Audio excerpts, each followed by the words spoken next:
ഈശോ മിശിഹായ്ക്ക് സ്തുതിയായിരിക്കട്ടെ. എല്ലാവരെയും പുതിയൊരു ദിവസത്തിലേക്ക് സ്നേഹപൂർവ്വം ക്ഷണിക്കുന്നു.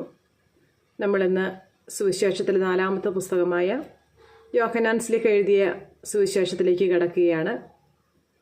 യേശുവിൻ്റെ കൂടെ സഞ്ചരിച്ച് പ്രേക്ഷിതനായി അവിടുത്തെ ജീവിതത്തിലെ സംഭവങ്ങൾക്കെല്ലാം ദൃക്സാക്ഷിയായിരുന്ന ആളാണ് വിശുദ്ധ യോഹന്നാൻ ശ്ലീഹ. ശ്ലീഹയുടെ വചനങ്ങൾ നമുക്ക് കൂടുതൽ ശക്തവും വ്യക്തവുമായി മനസ്സിലാക്കുവാൻ ദൈവം സഹായിക്കട്ടെ എന്ന് നമുക്ക് പ്രാർത്ഥിക്കുകയും ചെയ്യാം. ഇന്നത്തെ വചനഭാഗം നമുക്ക് വായിച്ചാലോ? വിശുദ്ധ യോഹന്നാൻ ശ്ലീഹയുടെ സുവിശേഷം അധ്യായം 1. വചനം മനുഷ്യനായി.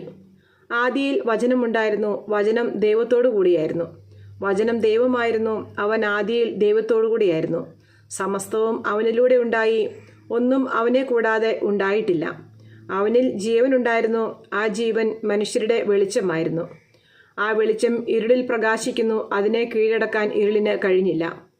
ദൈവം അയച്ച ഒരു മനുഷ്യനുണ്ടായിരുന്നു, അവൻ്റെ പേര് യോഹന്നാൻ എന്നാണ്. അവൻ സാക്ഷ്യത്തിനായി വന്നു, വെളിച്ചത്തിന് സാക്ഷ്യം നൽകാൻ, അവൻ വഴി എല്ലാവരും വിശ്വസിക്കാൻ. അവൻ വെളിച്ചമായിരുന്നില്ല, വെളിച്ചത്തിന് സാക്ഷ്യം നൽകാൻ വന്നവനാണ്. എല്ലാ മനുഷ്യരെയും പ്രകാശിപ്പിക്കുന്ന യഥാർത്ഥ വെളിച്ചം ലോകത്തിലേക്ക് വരുന്നുണ്ടായിരുന്നു. അവൻ ലോകത്തിലായിരുന്നു, ലോകം അവനിലൂടെ സൃഷ്ടിക്കപ്പെട്ടു, എങ്കിലും ലോകം അവനെ അറിഞ്ഞില്ല. അവൻ സ്വജനത്തിൻ്റെ അടുത്തേക്ക് വന്നു, എന്നാൽ അവർ അവനെ സ്വീകരിച്ചില്ല. തന്നെ സ്വീകരിച്ചവർക്കെല്ലാം, തൻ്റെ നാമത്തിൽ വിശ്വസിക്കുന്നവർക്കെല്ലാം ദൈവമക്കളാകാൻ അവൻ കഴിവ് നൽകി. അവർ ജനിച്ചത് രക്തത്തിൽ നിന്നോ ശാരീരിക അഭിലാഷത്തിൽ നിന്നോ പുരുഷന്റെ ഇച്ഛയിൽ നിന്നോ അല്ല, ദൈവത്തിൽ നിന്നത്രേ. വചനം മാംസമായി നമ്മുടെ ഇടയിൽ വസിച്ചു, അവൻ്റെ മഹത്വം നമ്മൾ ദർശിച്ചു.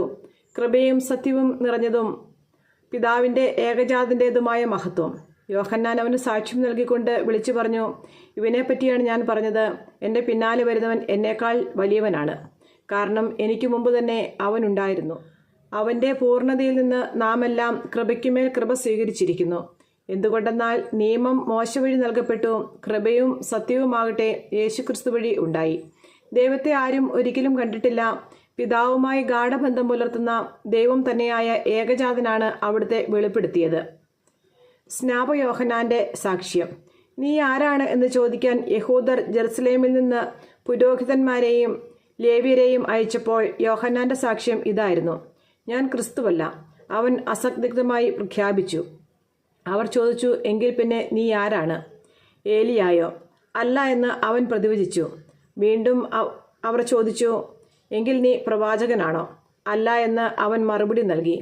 അവർ വീണ്ടും ചോദിച്ചു, അങ്ങനെയെങ്കിൽ നീ ആരാണ്? ഞങ്ങളെ അയച്ചവർക്ക് ഞങ്ങൾ എന്തു മറുപടി കൊടുക്കണം? നിന്നെക്കുറിച്ച് തന്നെ നീ എന്തു പറയുന്നു?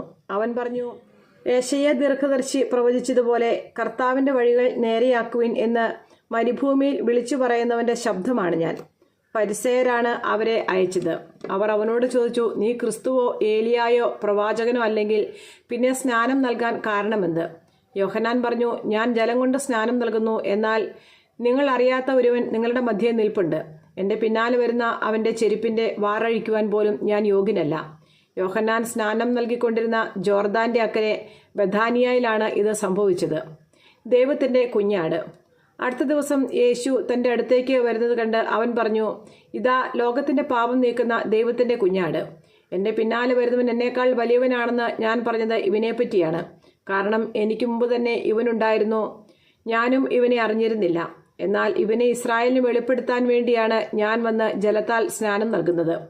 ആത്മാവ് പ്രാവിനെ പോലെ സ്വർഗത്തിൽ നിന്ന് ഇറങ്ങി വന്ന് അവൻ്റെ മേൽ ആവസിക്കുന്നത് ഞാൻ കണ്ടു എന്ന് യോഹന്നാൻ സാക്ഷ്യപ്പെടുത്തി. ഞാൻ അവനെ അറിഞ്ഞിരുന്നില്ല, എന്നാൽ ജലം കൊണ്ട് സ്നാനം നൽകാൻ എന്നെ അയച്ചവൻ എന്നോട് പറഞ്ഞിരുന്നു, ആത്മാവ് ഇറങ്ങി വന്ന് ആരുടെ മേൽ ആവസിക്കുന്നു നീ കാണുന്നുവോ അവനാണ് പരിശുദ്ധാത്മാവ് കൊണ്ട് സ്നാനം നൽകുന്നവൻ. ഞാനത് കാണുകയും ഇവൻ ദൈവപുത്രനാണെന്ന് സാക്ഷ്യപ്പെടുത്തുകയും ചെയ്തിരിക്കുന്നു. ആദ്യ ശിഷ്യന്മാർ.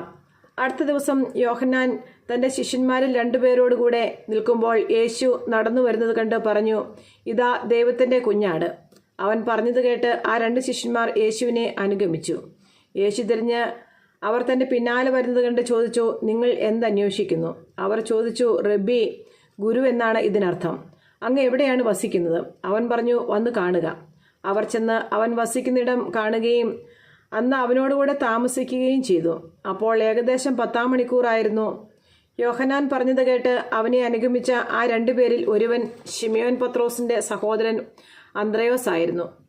അവൻ ആദ്യമേ തന്റെ സഹോദരനായ ശിമയോനെ കണ്ട് അവനോട്, ഞങ്ങൾ മിശിഹായെ, ക്രിസ്തുവിനെ കണ്ടു എന്ന് പറഞ്ഞു. അവനെ യേശുവിൻ്റെ അടുത്ത് കൊണ്ടുവന്നു. യേശു അവനെ നോക്കി പറഞ്ഞു, നീ യോഹന്നാന്റെ പുത്രനായ ശിമയോനാണ്. കേപ്പ, പാറ എന്ന് നീ വിളിക്കപ്പെടും. പീലിപ്പോസും നഥാനയേലും. പിറ്റേ ദിവസം അവൻ ഗലീലയിലേക്ക് പോകാനൊരുങ്ങി. പീലിപ്പോസിനെ കണ്ടപ്പോൾ യേശു അവനോട് പറഞ്ഞു, എന്നെ അനുഗമിക്കുക. പീലിപ്പോസ് അന്ത്രയോസിൻ്റെയും പത്രോസിൻ്റെയും പട്ടണമായ ബെത്സയിദായിൽ നിന്നുള്ളവനായിരുന്നു. പീലിപ്പോസ് നഥാനയേലിനെ കണ്ട് അവനോട് പറഞ്ഞു, മോശയുടെ നിയമത്തിലും പ്രവാചക ഗ്രന്ഥങ്ങളിലും ആരെപ്പറ്റി എഴുതിയിരിക്കുന്നുവോ അവനെ, ജോസഫിൻ്റെ മകൻ നസറത്തിൽ നിന്നുള്ള യേശുവിനെ ഞങ്ങൾ കണ്ടു. നഥാനയേൽ ചോദിച്ചു, നസറത്തിൽ നിന്ന് എന്തെങ്കിലും നന്മ ഉണ്ടാകുമോ? പീലിപ്പോസ് പറഞ്ഞു, വന്നു കാണുക. നഥാനയേൽ തൻ്റെ അടുത്തേക്ക് വരുന്നത് കണ്ട് യേശു അവനെപ്പറ്റി പറഞ്ഞു, ഇതാ നിഷ്കപടനായ ഒരു യഥാർത്ഥ ഇസ്രായേൽക്കാരൻ. അപ്പോൾ നഥാനയേൽ ചോദിച്ചു, നീ എന്നെ എങ്ങനെ അറിയുന്നു? യേശു മറുപടി പറഞ്ഞു, പീലിപ്പോസ് നിന്നെ വിളിക്കുന്നതിന് മുമ്പ് നീ അത്തിമരത്തിൻ്റെ ചുവട്ടിലിരിക്കുമ്പോൾ ഞാൻ നിന്നെ കണ്ടു. നഥാനയേൽ പറഞ്ഞു, റബ്ബി, അങ്ങ് ദൈവപുത്രനാണ്, ഇസ്രായേലിൻ്റെ രാജാവാണ്. യേശു പറഞ്ഞു, അത്തിമരത്തിൻ്റെ ചുവട്ടിൽ നിന്നെ കണ്ടു എന്ന് ഞാൻ പറഞ്ഞതുകൊണ്ട് നീ എന്നിൽ വിശ്വസിക്കുന്നു അല്ലേ? എന്നാൽ ഇതിനേക്കാൾ വലിയ കാര്യങ്ങൾ നീ കാണും. അവൻ തുടർന്നു, സത്യം സത്യമായി ഞാൻ നിങ്ങളോട് പറയുന്നു, സ്വർഗം തുറക്കപ്പെടുന്നതും ദേവദൂതന്മാർ കയറിപ്പോകുന്നതും മനുഷ്യപുത്രൻ്റെ മേൽ ഇറങ്ങി വരുന്നതും നിങ്ങൾ കാണും. നമ്മുടെ കർത്താവായ യേശു മിശിഹായ്ക്ക് സ്തുതി. സങ്കീർത്തന പുസ്തകത്തിലുള്ള വായന. അധ്യായം 69. ദീനരോധനം. ദൈവമേ, എന്നെ രക്ഷിക്കണമേ. വെള്ളം എൻ്റെ കഴുത്തോളം എത്തിയിരിക്കുന്നു. കാലുറയ്ക്കാത്ത ആഴമുള്ള ചേറ്റിൽ ഞാൻ താഴുന്നു. ആഴമുള്ള ജലത്തിൽ ഞാൻ എത്തിയിരിക്കുന്നു. ജലം എൻ്റെ മേൽ കവിഞ്ഞൊഴുകുന്നു. കരഞ്ഞു കരഞ്ഞ് ഞാൻ തളർന്നു. എൻ്റെ തൊണ്ട വരണ്ടു. ദൈവത്തെ കാത്തിരുന്ന് എൻ്റെ കണ്ണുകൾ മങ്ങി. കാരണം കൂടാതെ എന്നെ എതിർക്കുന്നവർ എൻ്റെ തലമുടി ഇഴകളേക്കാൾ കൂടുതലാണ്. എന്നെ നശിപ്പിക്കാൻ ഒരുങ്ങിയവർ, നുണകൊണ്ട് എന്നെ ആക്രമിക്കുന്നവർ പ്രബലരാണ്. ഞാൻ മോഷ്ടിക്കാത്തത് തിരിച്ചു കൊടുക്കാനാവുമോ? കർത്താവെ, എൻ്റെ പോഷത്വം അവിടുന്ന് അറിയുന്നു. എൻ്റെ തെറ്റുകൾ അങ്ങയിൽ നിന്ന് മറഞ്ഞിരിക്കുന്നില്ല. സൈന്യങ്ങളുടെ ദൈവമായ കർത്താവെ, അങ്ങയിൽ പ്രത്യാശ വയ്ക്കുന്നവർ ഞാൻ മൂലം ലജ്ജിക്കാൻ ഇടയാക്കരുതേ. ഇസ്രായേലിൻ്റെ ദൈവമേ, അങ്ങയെ അന്വേഷിക്കുന്നവർ ഞാൻ മൂലം അപമാനിതരാകാൻ സമ്മതിക്കരുതേ. അങ്ങയെ പ്രതിയാണ് ഞാൻ നിന്ദനം സഹിച്ചതും ലജ്ജ എൻ്റെ മുഖത്തെ ആവരണം ചെയ്തതും. എൻ്റെ സഹോദരർക്ക് ഞാൻ അപരിചിതനും എൻ്റെ അമ്മയുടെ മക്കൾക്ക് ഞാൻ അന്യനുമായി തീർന്നു. അങ്ങയുടെ ആലയത്തെക്കുറിച്ചുള്ള തീക്ഷ്ണത എന്നെ വിഴുങ്ങിക്കളഞ്ഞു. അങ്ങയെ നിന്ദിക്കുന്നവരുടെ നിന്ദനം എൻ്റെ മേൽ നിബന്ധിച്ചു. ഉപവാസം കൊണ്ട് ഞാൻ എന്നെ തന്നെ വിനീതനാക്കി. അതും എനിക്ക് നിന്ദനത്തിന് കാരണമായി. ഞാൻ ചാക്കൊടുത്തു. അത് നിമിത്തം ഞാൻ അവർക്ക് പഴമൊഴിയായി. നഗര കവാടത്തിങ്കിലിരിക്കുന്നവർക്ക് ഞാൻ സംസാര വിഷയമായി.